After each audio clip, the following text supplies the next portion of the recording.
Rajouri Anantnag seat पे high मुकाबला है, जो भी कर लो, क्योंकि सामने मियां अल्ताफ साहब है, फिर महबूबा मुफ्ती जी का भी नाम अनाउंस हो गया है कल, उसके बाद गुलाम नबी आजाद साहब का भी नाम अनाउंस हो गया है। आजाद साहब ने अभी नेशनल मीडिया से बात करते हुए ये बात कही है कि अभी तक उनने डिसाइड नहीं किया है कि वो रजौरी अनंतनाग सीट से लड़ेंगे इलेक्शन की नहीं।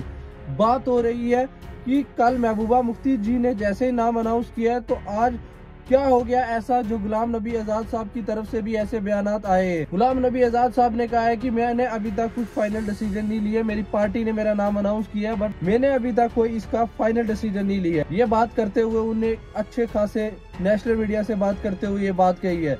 इसके बाद उनके जितने भी फैंस है, जितने भी उनके चाहने वाले हैं, वो परेशान है, क्योंकि आजाद साहब को एक स्ट्रॉन्ग कैंडिडेट माना जा रहा था रजौरी पुंछ अनंतनाग सीट से।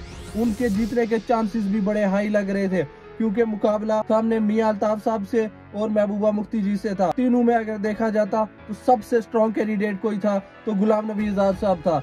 अब सोचने की ये बात है कि उनने अब ये बात कैसे कह दी। इससे काफी उनके जितने भी चाहने वाले हैं वो परेशान है, क्योंकि पहले रजौरी पुंछ के लोग बहुत ज्यादा खुश थे कि हमारे बीच में एक इतना बड़ा लीडर आ रहा है हमें रिप्रेजेंट करने के लिए। उसके बाद जैसे गुलाम नबी आजाद साहब ने ये बात कही है नेशनल मीडिया में कि उनने अभी ये चीज डिसाइड नहीं की कि वो इलेक्शन लड़ेंगे रजौरी पुंछ अनंतनाग सीट से कि नहीं, वो उनने अभी तक फाइनल डिसीजन नहीं लिया है। अब पीछे बचा क्या, कब लेंगे फाइनल डिसीजन, क्योंकि सामने महबूबा मुफ्ती जी का नाम अनाउंस भी हो गया है। अब नहीं तो कब। आप कमेंट करके बताएं कि आप आजाद साहब को रजौरी पुंछ अनंतनाग सीट से इलेक्शन लड़ते हुए देखना चाहते हैं कि नहीं। अब रिक्वेस्ट करें आजाद साहब से कि ये जो फाइनल डिसीजन आपकी पार्टी ने लिया है कि आपको इस सीट से लड़ना चाहिए, तो आपको रजौरी पुंछ के लोग बैक करेंगे। आपको बिना किसी सोच विचार के अपना नाम अनाउंस कर देना चाहिए। कोई इसमें शक नहीं रहना चाहिए कि आजाद साहब को अगर लगता है कि आप हार सकते हैं सीट से, तो ऐसा नहीं है, क्योंकि रजौरी पुंछ के लोग ऑलरेडी आपका नाम सुनते ही, जब से उनको पता चला है कि आप वहां से कॉन्टेस्ट करने वाले इलेक्शन, वो ऑलरेडी बहुत ज्यादा खुश थे।